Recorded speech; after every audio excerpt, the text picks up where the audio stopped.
Hello and most welcome to 1229 of the Heidegger series. And I will continue with this very nice article by Ashish Dalela. I can recommend that you enter into his website, shabda.com. I'll see if I can find a link to put up to the description. It's most eloquent and interesting.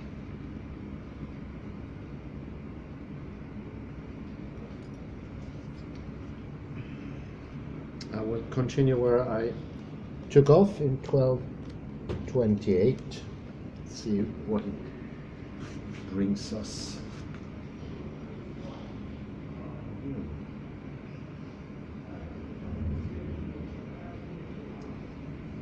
The epistemological journey of life. The experiments we do in the present world and the laws we infer from them are not universal. They are byproducts of our previous choices that have confined us to a world where we will experience a certain type of reality that behaves in a certain way based on our earlier choices. False ideologies are therefore falsified over time in different places for the people who hold those ideologies. Reason and observation over a narrow span of time and space do not give a person the truth.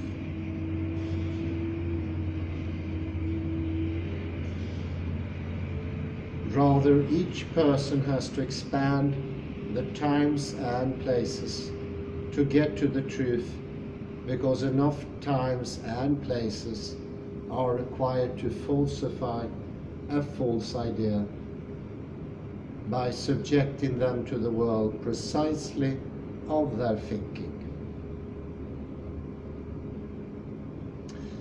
The ultimate truth is that which you want to be true and which you can accept to be true over infinite time.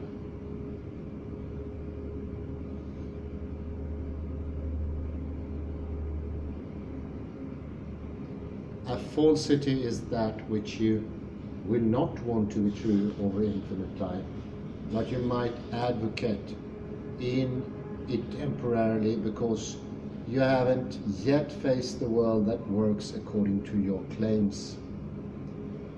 Therefore, the truth will never force itself on you. Rather, the truth will force your ideology on you. If you happen to like the world modeled after your ideas, then your life in that world will be permanent. But if you dislike living in a world modeled precisely after your ideology, then your life in that world will be temporary, because you insist on calling your previous claims false and dream of a better world.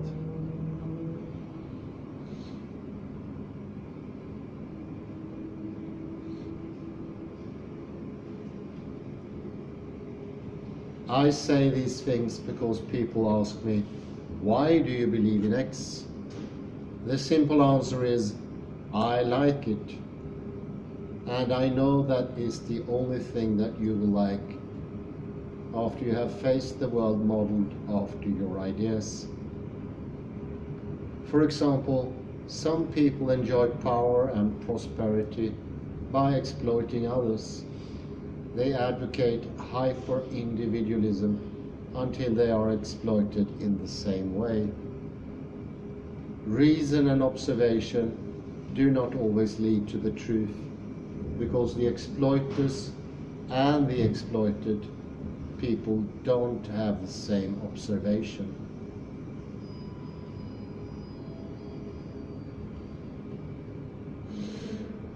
They use different reasons to explain their different observations. To arrive at a common understanding of truth, one has to face the world of their own making. They have to be seer of what they have created as the scene for others. When they have the same experience, then they will have the same reasoning, and then they will arrive at the same conclusion, namely, love and respect are better than force and profit.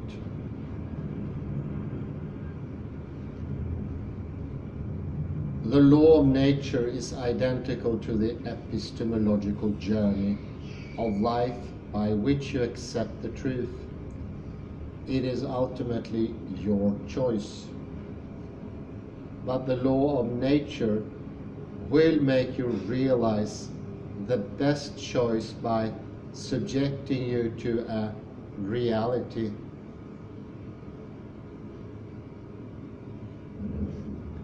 based on your mentality, whereupon you will reject the inferior ideas.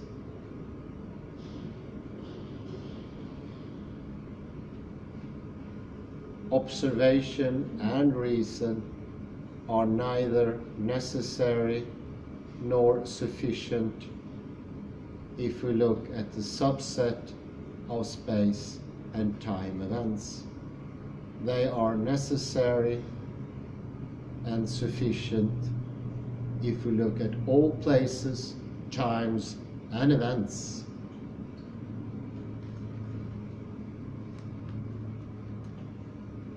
The material world is not necessarily opposed to the spiritual world, because everyone can live by the ideology of love and respect, even in the material world. But the material world is considered opposed to the spiritual world because most of the jiva in the world have the ideology of force and profit. The birds of the same feather are flocked together by the tit-for-tat law. Those who improve their mentality escape to a better world. Therefore, over time, only those who retain their inferior mentality are left to live with others of the same mentality. The popularity of that mentality doesn't mean it's true, because everyone will deem it false after they have faced it.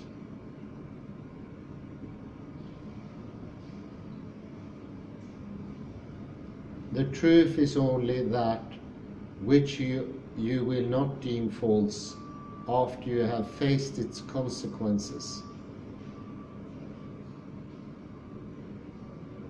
If you love to live with the birds of your feather over infinite time, then that feather is itself the truth. Varied laws of change. Next paragraph. The 6 ideologies of force, profit, duty, self-awareness, respect and love must be applied to the laws of epistemological change themselves. For instance, the person with the ideology of force will be forced by subjugation to change his mentality to that of profit.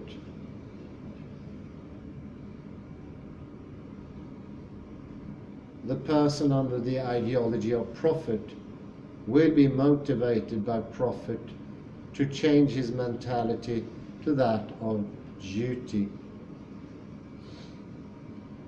The person under the ideology of duty will be motivated by duty to change his mentality to that of self-realization.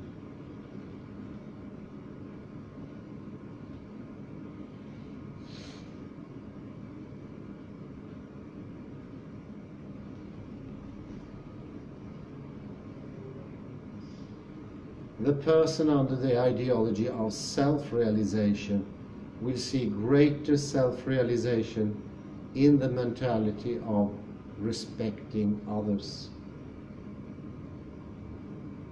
A person with the ideology of respect will find greater respect for others in the mentality of loving others.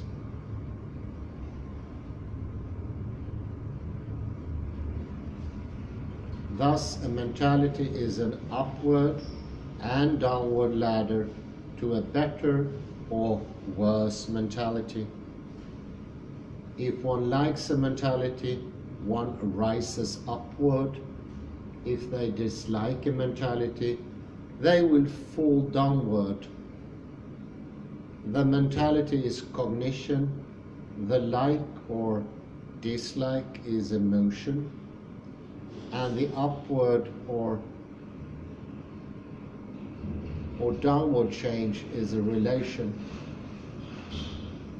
Thus one can slowly fall from love to respect, to self-absorption, to duty, to profit, to force, or they can progressively rise upward.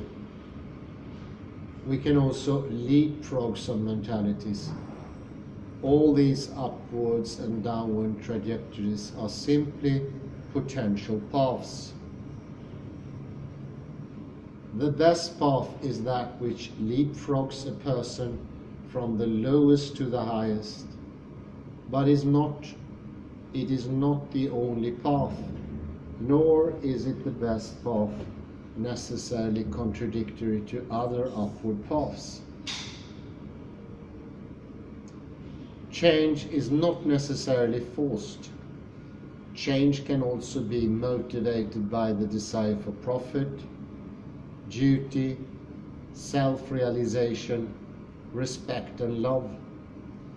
The laws of force, coercion, separation, objectification, quantification, measurement, and determinism apply only to those under this mentality. By placing them with others of the same mentality, for those with a better mentality, the world changes.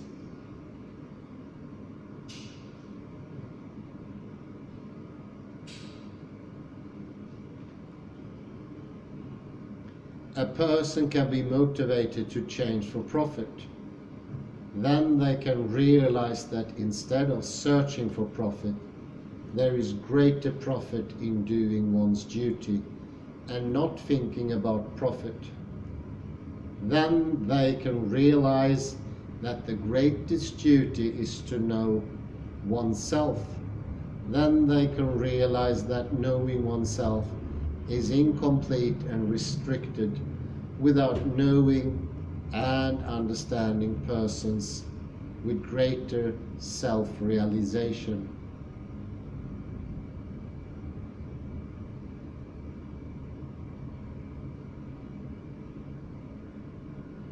Finally, they can realize that we cannot know the better person completely without loving and serving them. This is the meaning of progressive realization, progressive path, progressive life, and progressive truth.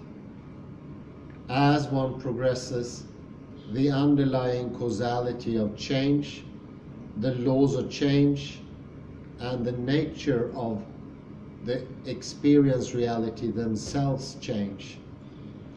Each type of mentality and reality is governed by a different model of causality, and hence a lawfulness of change.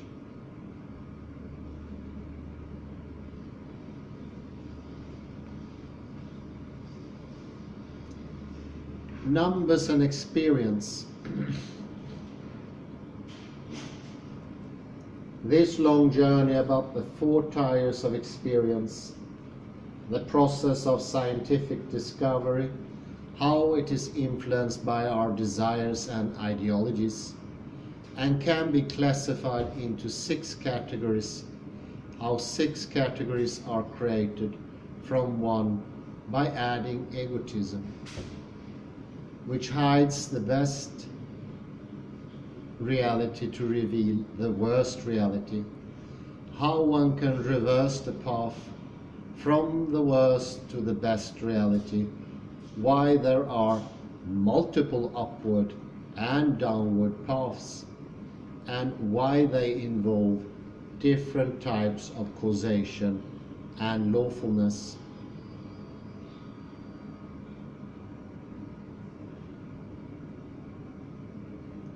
Was important to make one point.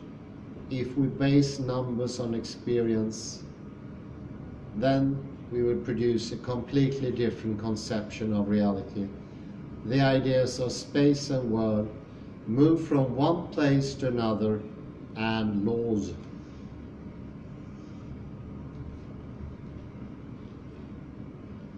People enamored by numbers, geometry, quantification, measurement, and determinism think that there is only one idea of number, and if we lost that idea, then we will not have science. This is not true. An alternative idea of numbers rooted in experience will create an alternative idea of science. With that background, I will now return to the place from where we started, namely talking about the 4 levels of experience: waking, dreaming, deep sleep, and self-awareness, and talk about what we mean by a positive number, negative number, 0, and the number itself in terms of conscious experience. Number, the self-absorbed thing in itself, called self-awareness, turiya, and para. 0, the unconscious ideology as the root of a world, called deep sleep, pashyanti, and susupti. Negative, desires, thoughts, and percepts, called dreaming, madhyama, and swapna.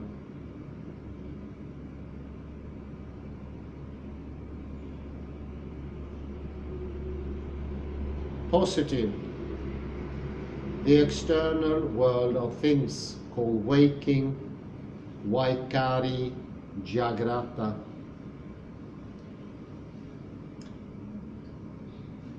Each person is a number, an object, or a thing in itself.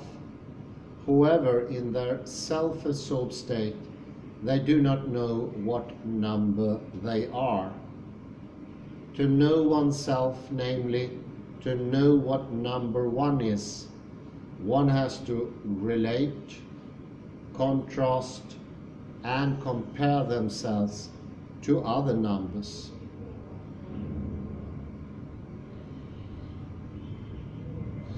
The process of relating, contrasting, and sequencing begins with the acceptance of a method of distinguishing, sequencing, and identifying called a mentality. This method leads to different self-created desires, imaginations, and perceptions called dreams.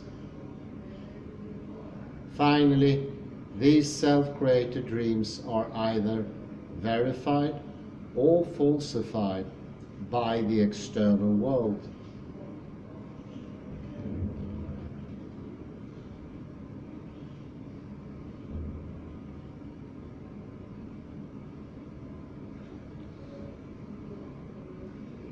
The external world, or the experience of presence, corresponds to what we call positive numbers. If you observe it, you get the experience of presence.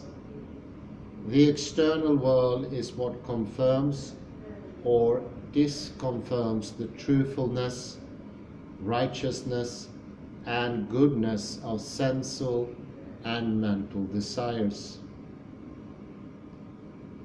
The sensual and mental realm of desires is the sense of incompleteness or the experience of absence. It corresponds to what we call negative numbers. They select latent impressions from an unconscious realm to produce sensual and mental dreams, artistic creations, visions of the future, and scientific inventions. The unconscious realm is the absence of experience.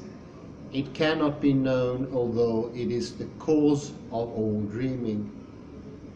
It comprises latent impressions acquired over numerous lifetimes.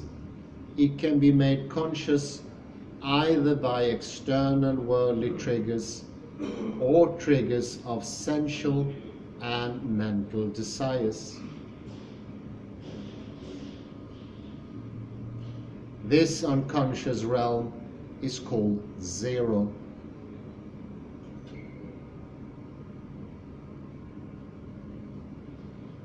Finally, beyond the unconscious realm is the jiva, trapped by the unconscious, controlled by the conscious realm of desires, and helpless against the external world of object and changes. Each jiva is a unique individual, which means we can count the jiva and they can be designated by some number. The enormity of zero. Whatever people call zero, and what was deemed as nothing by Greeks, is huge because it constitutes the unconscious realm from which a conscious realm of dreams, creativity, and theories spring, which are then verified or refuted by the external world. This unconscious realm is a part of the broad 6 types of mentalities we have discussed above.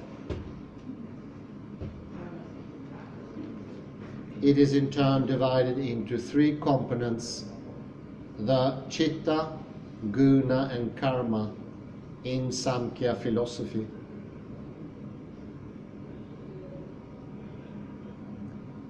The chitta determines the theoretical models of reality. The guna determines the sensual and mental desires and what types of thoughts and sensations we will like and dislike. Karma determines the body and the world in which the person is placed, and the interrelations between the various bodies.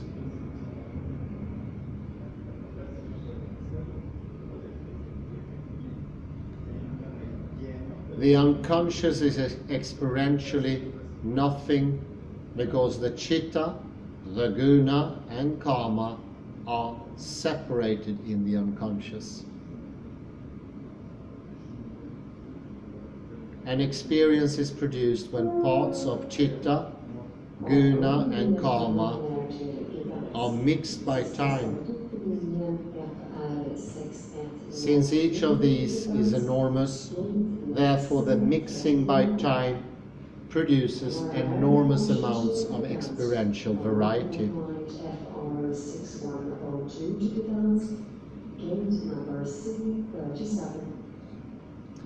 For instance, the same desire with a different set of impressions leads to a different percept and concept. Likewise, the same percept and concept are either validated or refuted by a different external world phenomena.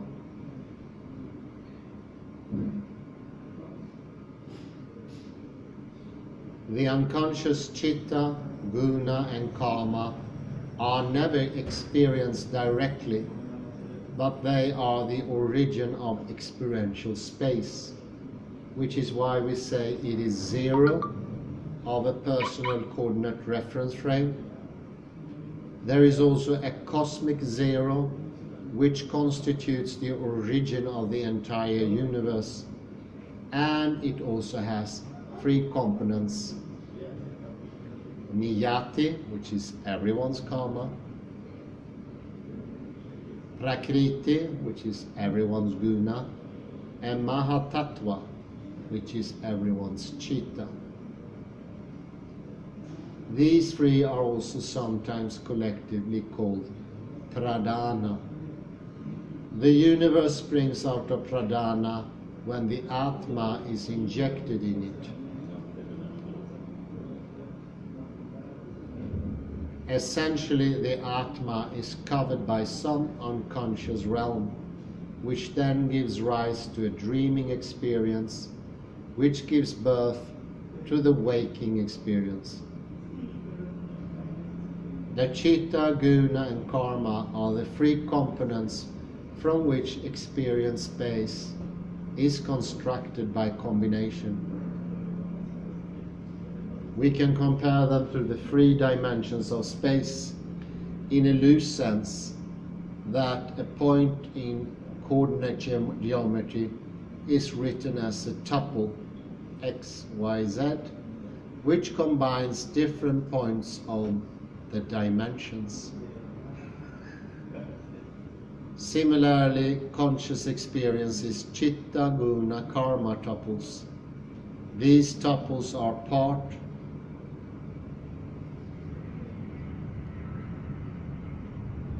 of the complete space of citta, guna, karma. The jiva, the particle, moves because every successive state is some citta, guna, karma tuple. We can contrast this idea to that of motion in classical mechanics. There is a particle as the jiva, which has some properties as citta, guna and karma, which are mixed by the effect of time, and the result of mixing is the movement of the particle. Note that there is no external force causing the motion. The motion is the result of the particle's own properties, namely citta, guna and karma. Thereby, all the properties are not simultaneously active. Rather, as time passes, different aspects of guna, citta and karma are seen. But they were always there in a hidden, latent or unmanifest form. Even when it seems that something external is pushing us, we are in that precise situation to be pushed by something external because of our citta, guna and karma.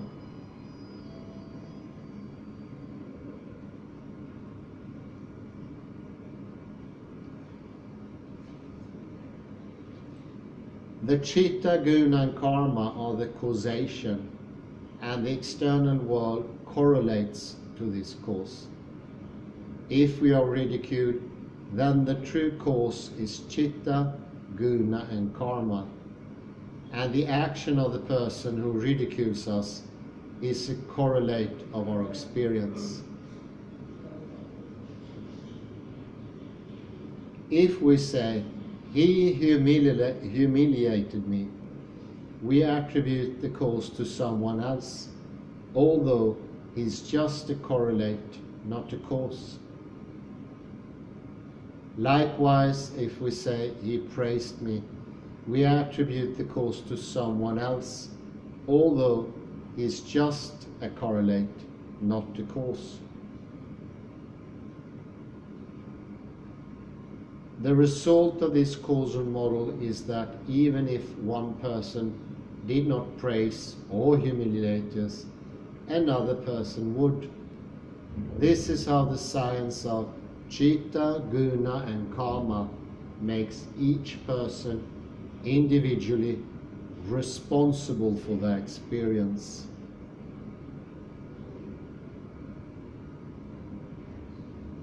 The mixtures produced by chitta, guna and karma under the influence of time can be accepted or rejected by jiva's choice. For instance, even if time triggers some desire in our minds, the jiva can dissociate from that desire and stop the production of subsequent action. This is how jiva's choice changes the chitta, guna and karma. And the trajectory of the jiva's motion is not deterministic.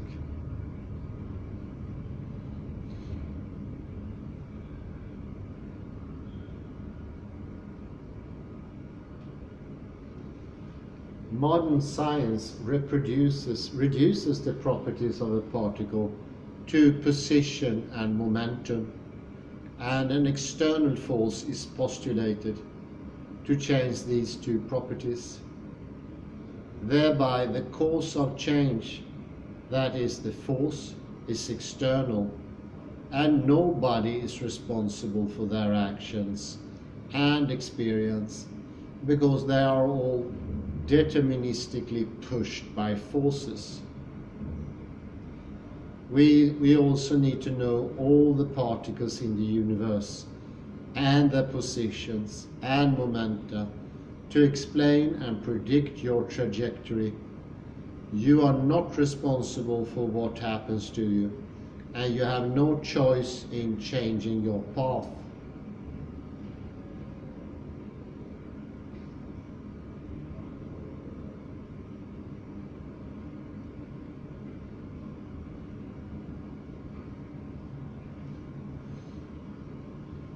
Therefore, zero is not a small thing. It is three separate dimensions that seem like nothing because they are separated in the unconscious state. We can say that zero is space, and the jiva is the particle that moves in that space by combining coordinate values as an effect of time.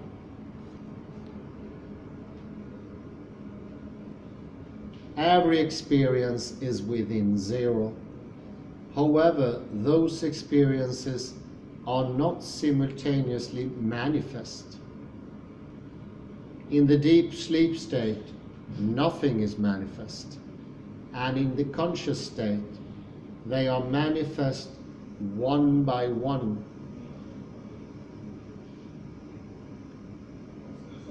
Time and choice are the causes of manifesting them one by one, changing their unconscious repository or keeping it intact during deep sleep. Hence, zero is not a small thing. It is as big as space itself. The observed space springs out of zero by combining the three dimensions of zero.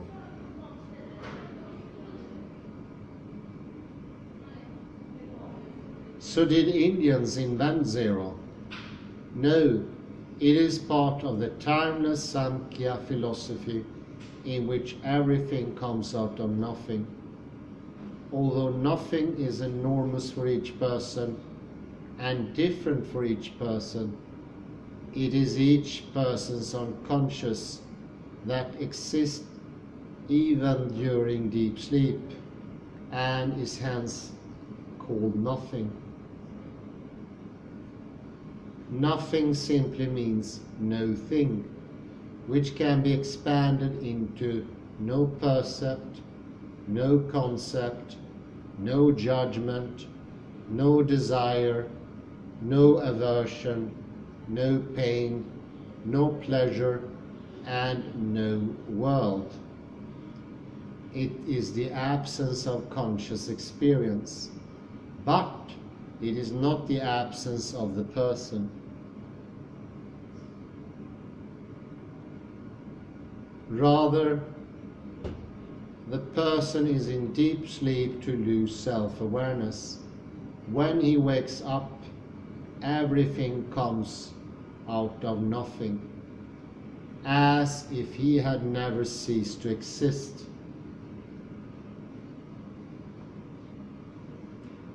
Alternative ideas of number.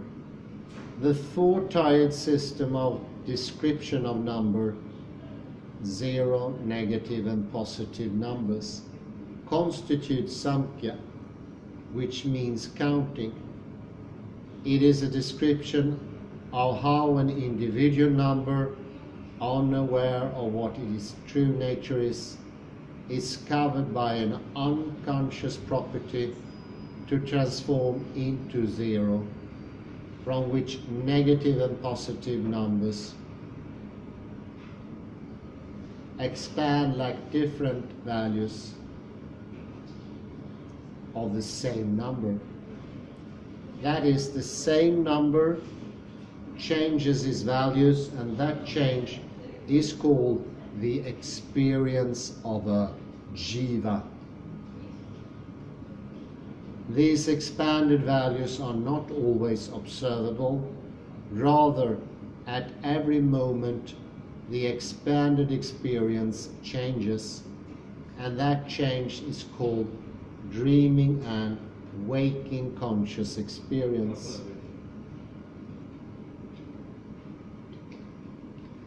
Over a long duration, the zero also changes, which is called the change in mentality, from which a new set of dreaming and waking conscious experience spring forth.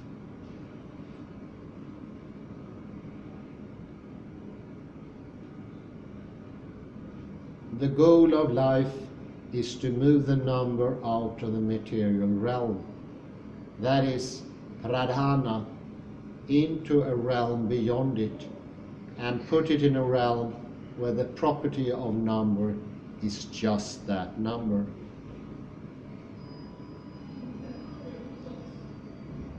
For instance, if the number is 2 and the material covering is 5, then everything produced from 5 is not the nature of 2. Even if the material covering changes over time to 6, 7, and 8, etc., it is still not 2.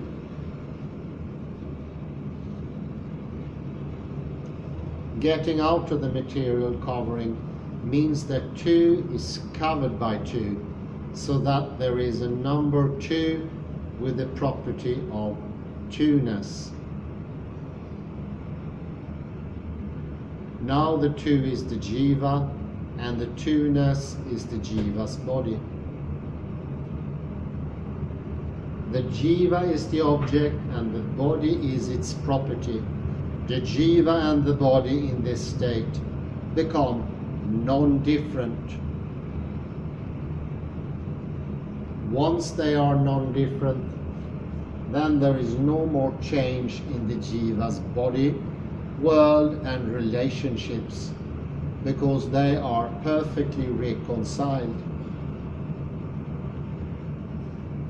Thereby, both matter and spirit are just mathematics.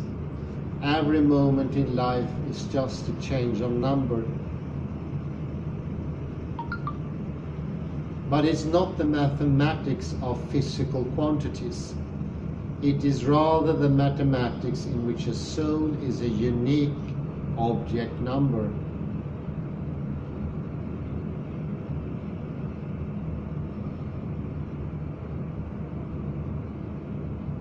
Covered by a different property number to create temporary property relations to other property numbers. For instance, a big number temporarily becomes a small property number, and a small object number temporarily becomes a big property number. This change is a material experience.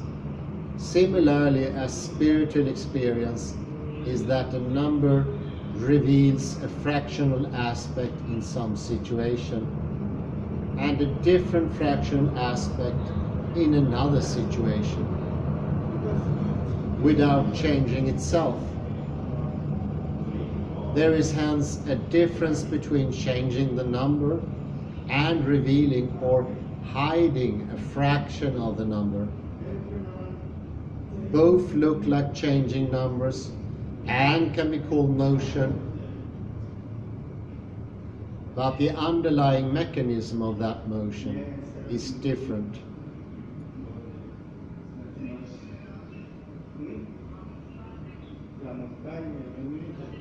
In modern science, energy is conserved, but particles are not. Whatever is not conserved is unreal. This unreality of objects leads to indeterminism in science.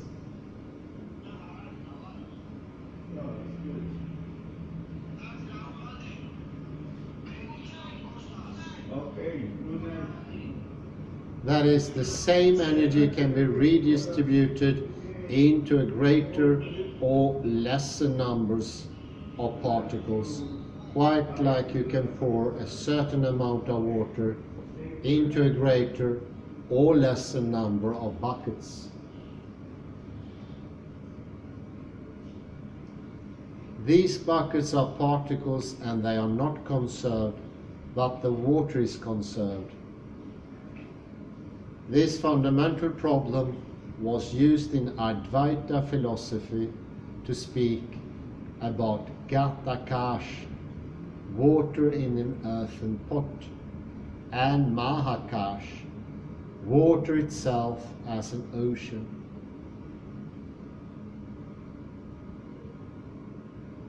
To say that all the pots are temporary while the water itself is eternal. This analogy, however, applies to energy only in the modern scientific sense, where pots, that is individual body, are not conserved.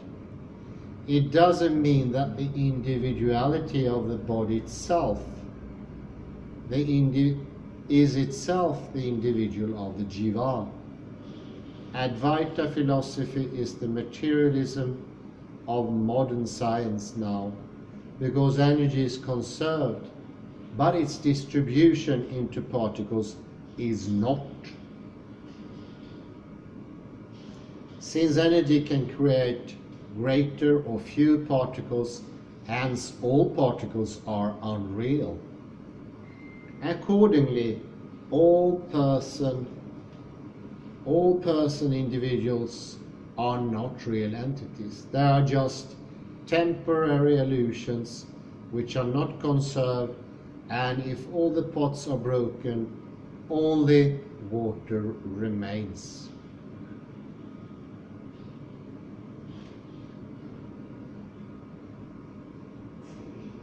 In all physical theories, a particle never enters the mathematical formalism. Each physical theory only speaks about the change of properties, which are not properties of the particle. A particle is only a tuple of properties like EPLS, energy, momentum, angular momentum, and spin.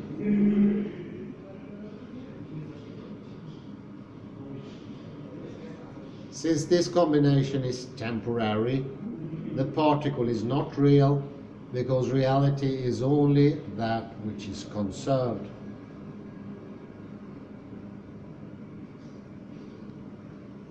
Every physical theory is thereby indeterministic and anti-realistic.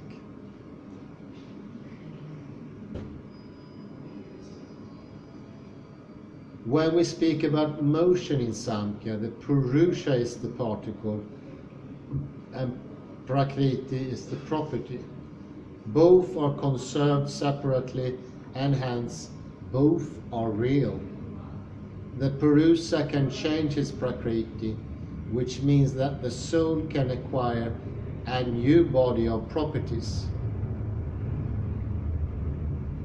But because we can count the Purusha as an eternal individual, therefore the Purusha has an intrinsic nature denoted by its number.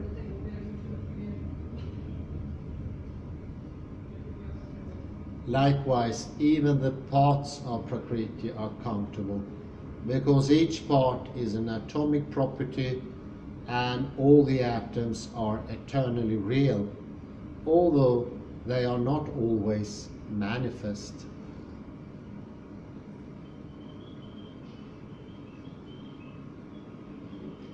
Due to manifestation, energy transforms from the potential to the kinetic state, and then back from the kinetic to the potential state.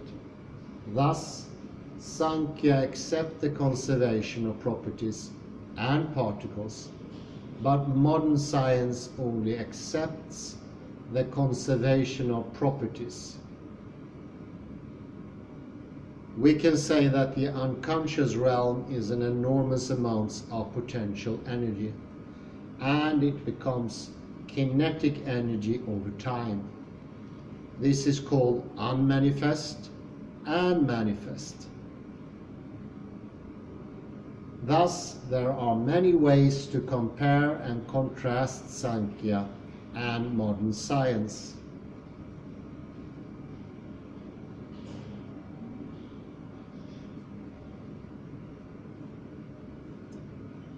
Mathematics and architecture, next paragraph.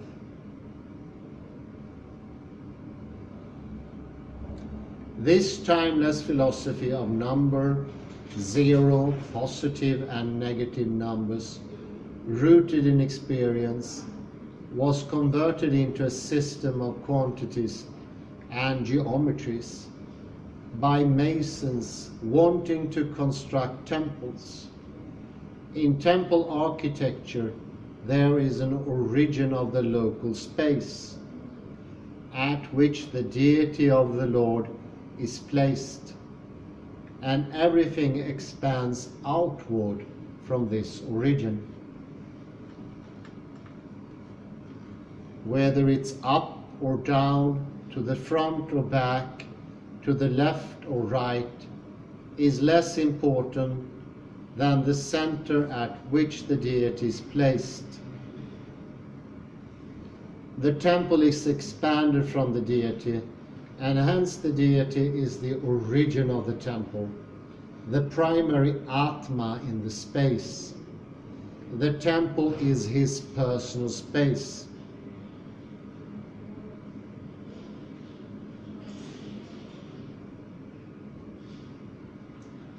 In this personal space, directions have meanings because there is a difference between being in front, being at the back, being on the right side, and being on the left side of a person.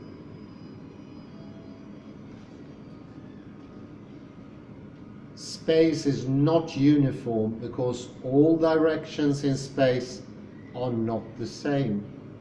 Likewise, all distances are not the same.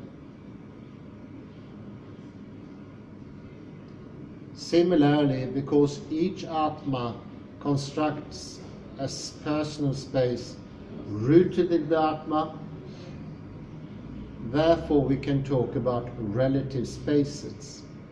It doesn't undermine the notion of an absolute space, because there is a supreme person who originates the universe as his temple, just like every other Atma creates their personal space.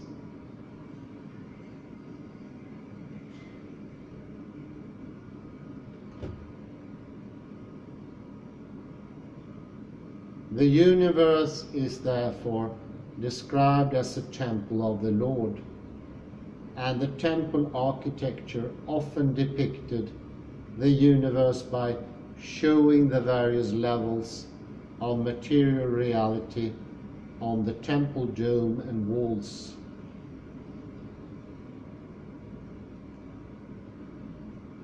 The Masons popularized the idea that the universe has an architect, and architecture is meant to create sacred buildings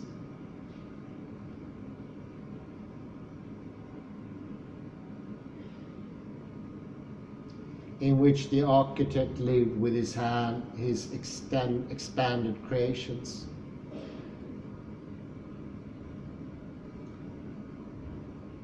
However, this mathematics has no foundation in the sense that we cannot produce all numbers out of the numeral 0, even though 0 is the origin of space. In fact, we cannot even talk about number as the thing in itself. It has to be reduced to the set of all possible positive and negative integers. Since these integers cannot be derived from 0, and there is no such thing as number, therefore all the numbers must exist eternally.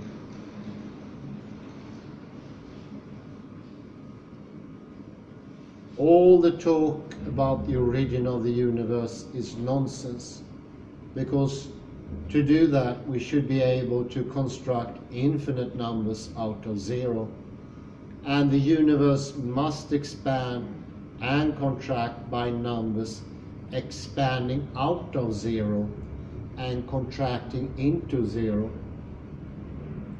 Since there is no mechanism for this, therefore Big Bang and Big Crunch can have no theory. It doesn't mean that the universe will never expand or contract. It just means that we can never have a mathematical theory for it. The foundations of number theory are also the foundations of cosmology.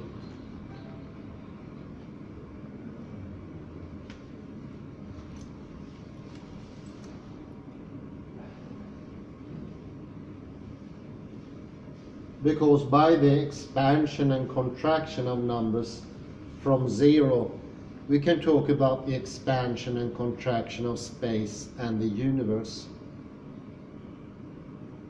If there is no theoretical foundations for the numbers, then there can be no foundation for cosmology either.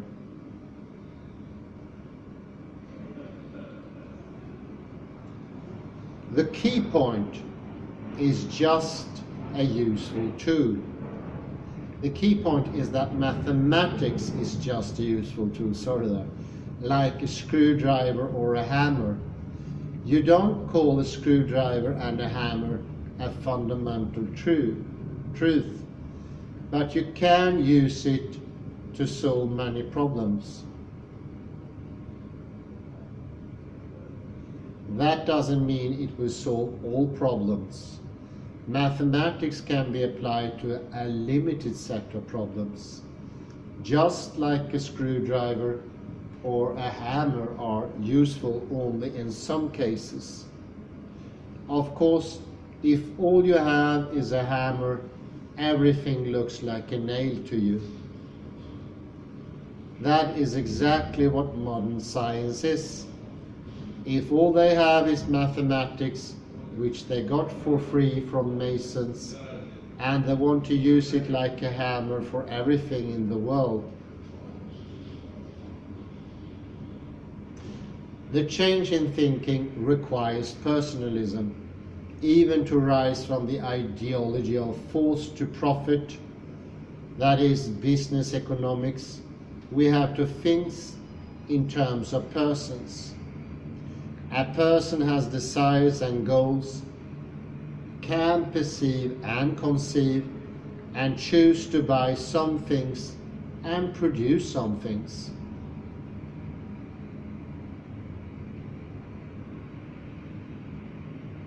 If this personalism is recognized, then we can gradually rise from profit to duty, self-awareness, respect, and love.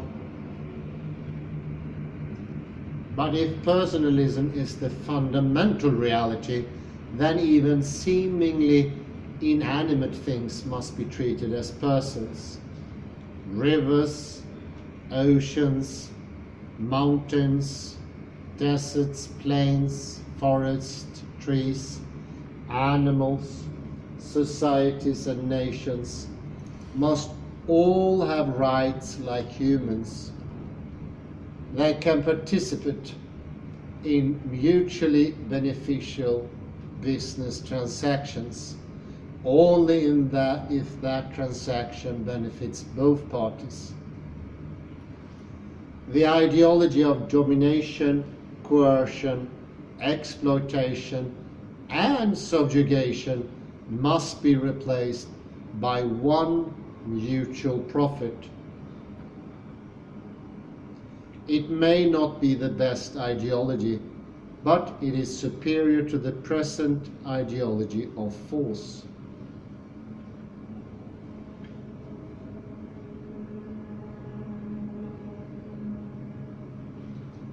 Nothingness and the thing negation. Numbers are used in three ways in computers: A, values; B, instructions; and C, truth values. Thereby, a program is a long number. A data input to that program can be a long or a short number, and if the program is used to evaluate the validity or the input data, then it can decide to halt or continue, which represents a truth value. That is, whether the input is valid or not.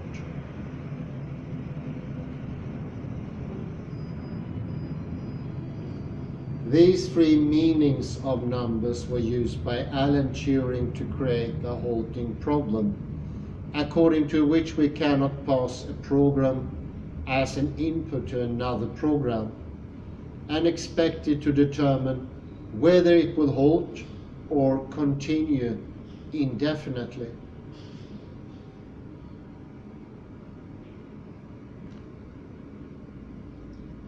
These three notions of numbers are segregated in Samkhya as three kinds of perceptions: by the knowledge senses, data; by the action senses, instruction; and by the intellect, truth value.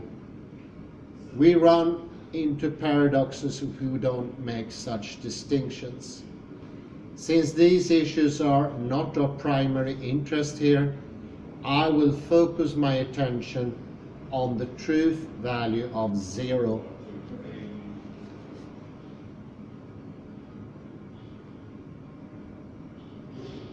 Why does 0 denote something false? Since 0 exists as a digit, how can we call existence a falsity?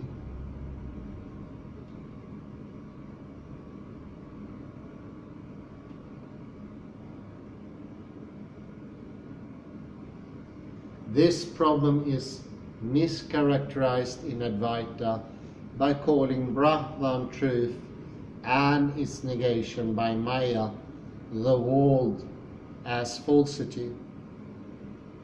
This leads to many problems if falsity is interpreted as non-existence, illusion, and unreality, when it should merely be seen as hiding one truth to reveal another. To understand the alternative view, we have to treat Brahman semantically rather than physically. Brahman is like a sentence, and its negation is the converse of the sentence. If you say it is raining and I say false, the conclusion would be it is not raining.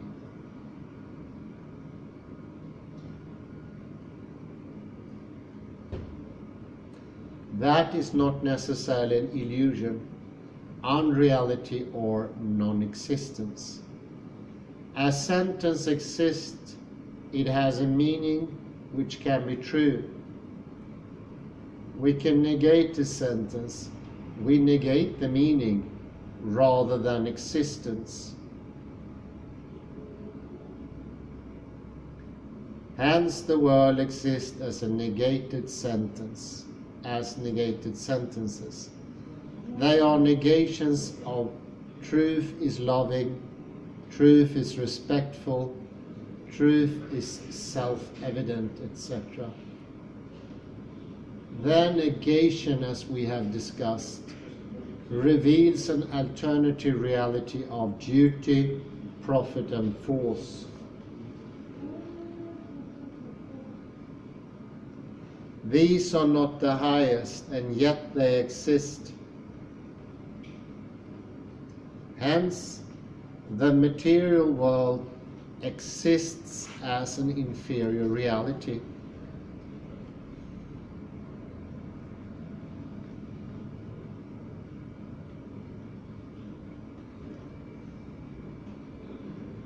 The superior and inferior realities are distinguished as para and apara. The general rule in Sanskrit is that when a is prefixed to anything, the meaning is non rather than not. For instance, advaya means non-dual, abhida means non-separated, and avyaratikireka means non-separated. Similarly, apara means non-supreme. The material world is not the best place, but it exists. This non-supreme becomes an illusion if, and only if, we say, there is nothing better than this. For example, materialists say, there is nothing beyond this world. That is an illusion, since almost everyone works and lives as if this life is the end, all and be all, that there is no life after death and no better world than the present one. Therefore, almost everyone is illusioned. The world is not illusory, it is simply non-supreme. But we are illusioned into thinking that there is nothing better than this, nothing after this, and nothing beyond this.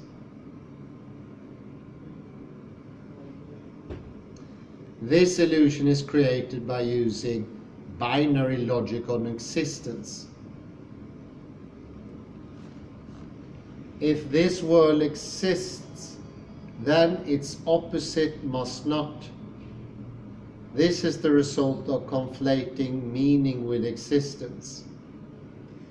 The negation of existence means non-existence, but the negation of a sentence means that the opposite is true, for here, now, and me. Hence, if my reality here and now is deterministic, it doesn't mean that there isn't a place of freedom. Meddelande.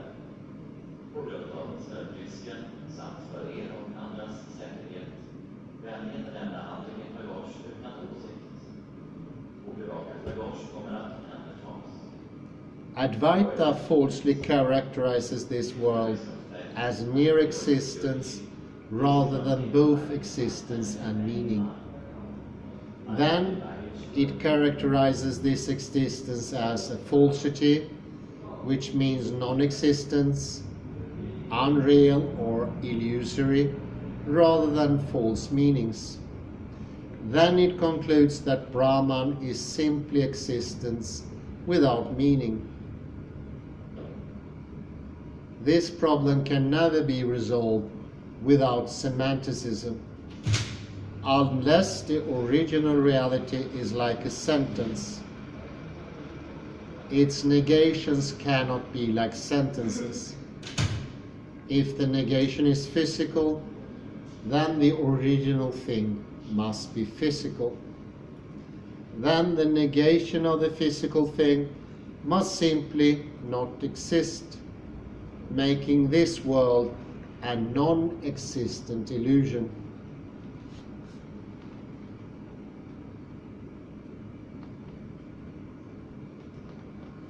The personification of reality. The rejection of Advaita is not merely that this world is unreal, but also that it is meaningless or false. When this world is sentences with both existence and meaning, then we have to evaluate which sentences are true. The complete truth can exist in this world just as truthful people.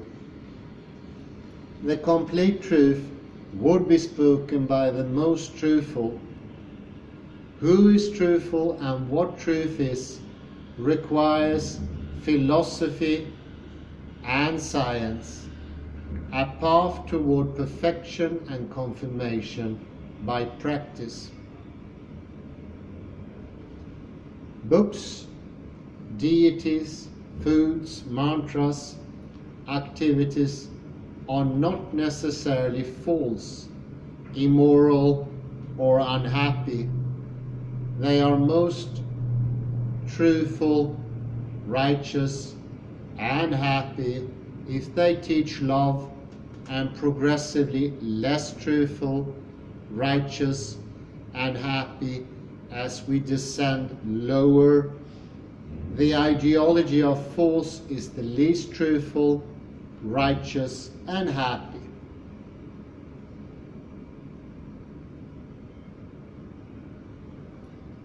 However, because these ideologies are not truly separable, therefore false exists even in the world of love, and love exists even in the world of force.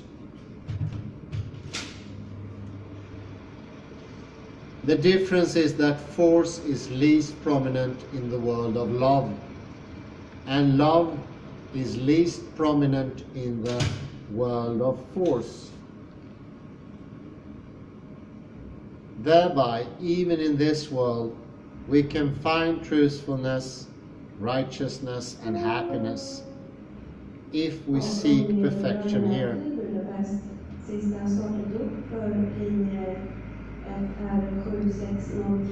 It will not be prominent, popular, widespread, or common, but it can be found if we sincerely seek it.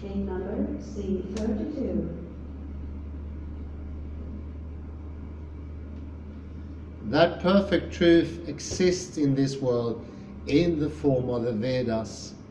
The deities of the Lord, His pure devotees, the chanting of the pure mantras, and activities for His service.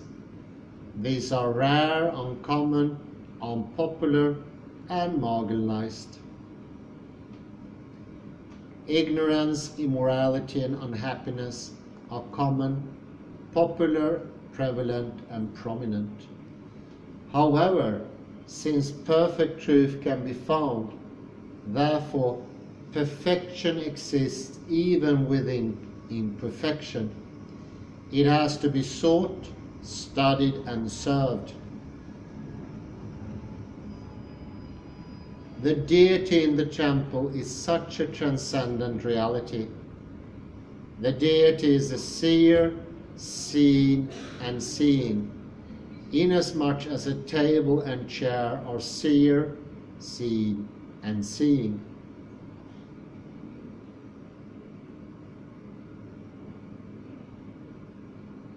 However, by associating with the deity, our capacity to see increases, while that capacity remains unchanged by associating with the table or chair.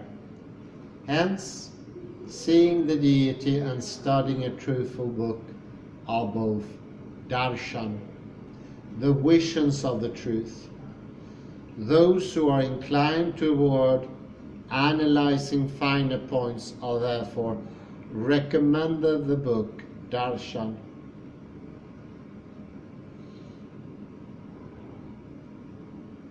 But those who are inclined toward cooking, decorating, dancing, and singing are recommended the deity darshan. These may seem superficially different to us, but they have the same effect, the expansion of our seeing capacities.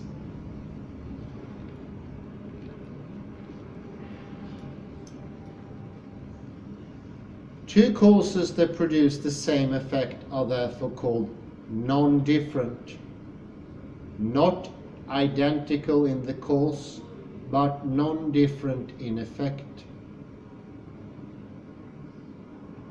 Studying philosophy and worshipping deities are non-different from each other. The seeing aspects of the deity gives him or her a unique personality, a particular way in which the deity sees.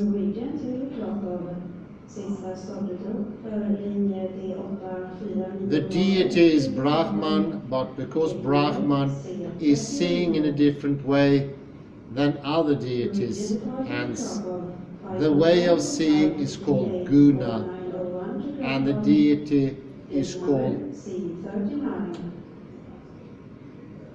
Saguna Brahman. It doesn't mean that Brahman itself is formless, qualityless, indescribable, etc. It is just that the infinite potential in Brahman could be restricted in the deity. Thereby we can have deities that represent the origins of the worlds of force, profit and self-obsession, respect and love.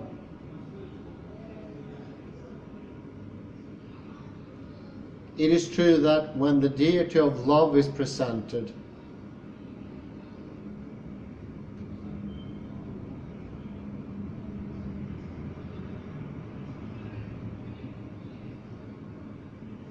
then other forms of respect, self-absorption,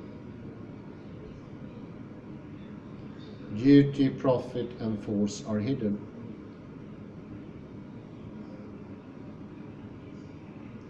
But since that form is the origin of all other forms, therefore the hiding of other inferior forms is perfection rather than a flaw.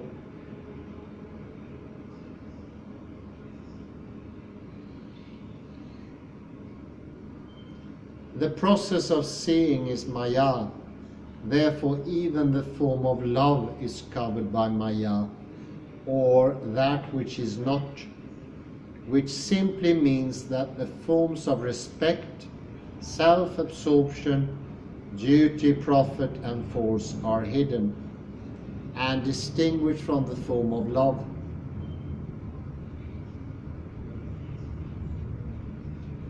The form of love is the complete man, the original man, the supreme being, and the cause of all causes, from which everything else springs.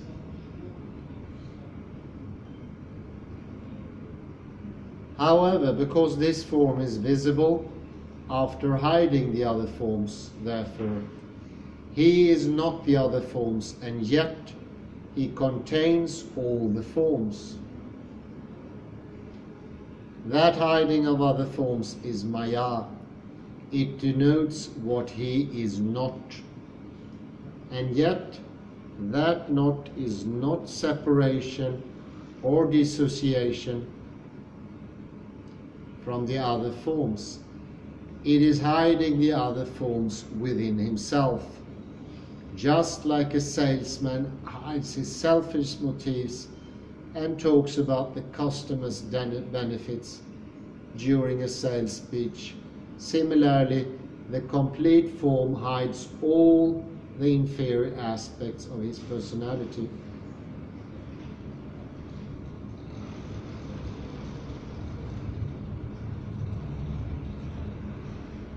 To reveal the form of love, if we so wish.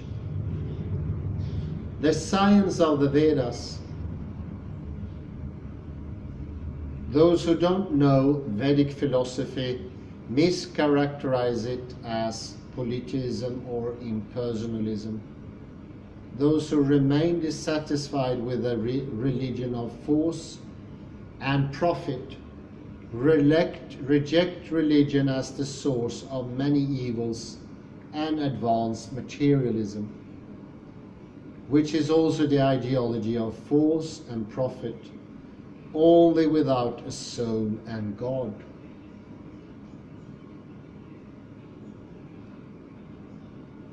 Those who are sick of the religions of force and profit and realize that materialism is also nothing but force and profit reject both and aspire to enter a state of deep sleep. All these people can benefit from Vedic philosophy and its scientific descriptions.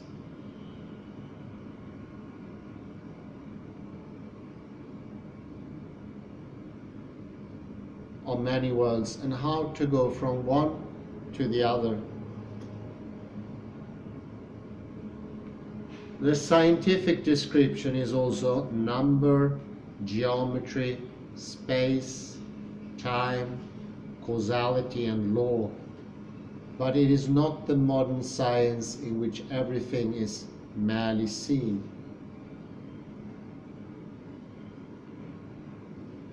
Objects are replaced by persons in this science because everything is seer, seen and seeing. The science of objects is incomplete because the idea of reality as that which is only seen is false.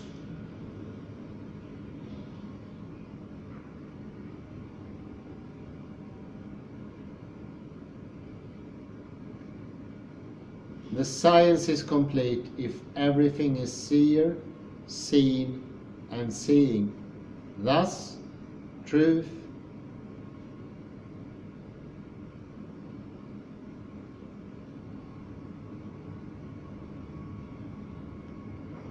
truth is defined only as that which is complete.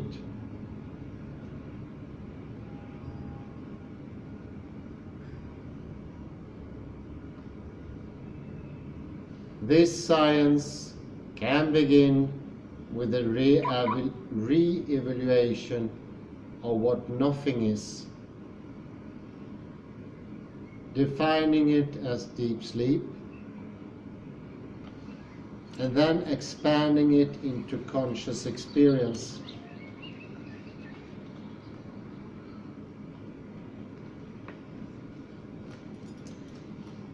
By that, we can fulfill the scientific dream of constructing everything from nothing, and the religious dream of everything expanding from a supreme person.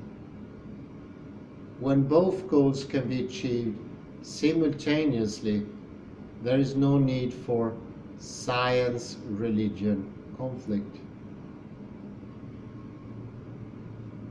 That philosophy, science and religion that fulfills seemingly discordant goals is perfect.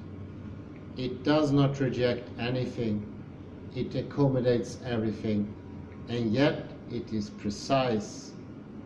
Thus everyone can gain something from Vedic philosophy, including the highest greatest and supreme goal of life. This reminds me of the Zeno effect, and it means for every instant of counting or observing, time slows down. And this shows the very neat and correct correlation between observing, counting, distinguishing, and reality itself. And the Zeno effect eventually stops time completely. A very, very good parallelism there between what we do as observers and what happens in reality. And that makes both reality and us more active. And existence as just a position in a gridded net is unreal. When we leave the unreality of materialism and its structures, we enter into a world that both model and meaning, semantics, are part of the understanding. And how could we have in existences any meaning? Very hard to see. I think this is very parallel to the discussion that Åge Bohr had with his doctors. Don't bring existence. It doesn't have any meaning. It's an empty word almost. This empty word is created once upon a time with a process that I think from the beginning was impossible to understand, no matter how much people would have tried. But in the end, we got used to not understanding certain words, and they form the nexus, ousia, esteem, and equivalence, in the term of that all different frames of reference are all the same or equal somehow, and they don't matter. They do matter. These points of reference, the referential frames, are what we are. That is the jiva. That is the personality. This is our true willingness. But being in the classical physics means that you don't have any will, and then you will always already perceive the world deterministically. And there is no escape from that. None. There cannot be an escape from that. Because this is your world, and you like it that way. Until one day you might find it limiting and go somewhere else. Go out of that perspective. But as long as you are in that, this is your world. Well, it's become night. I say thank you very much and have a very pleasant evening. Bye bye for now.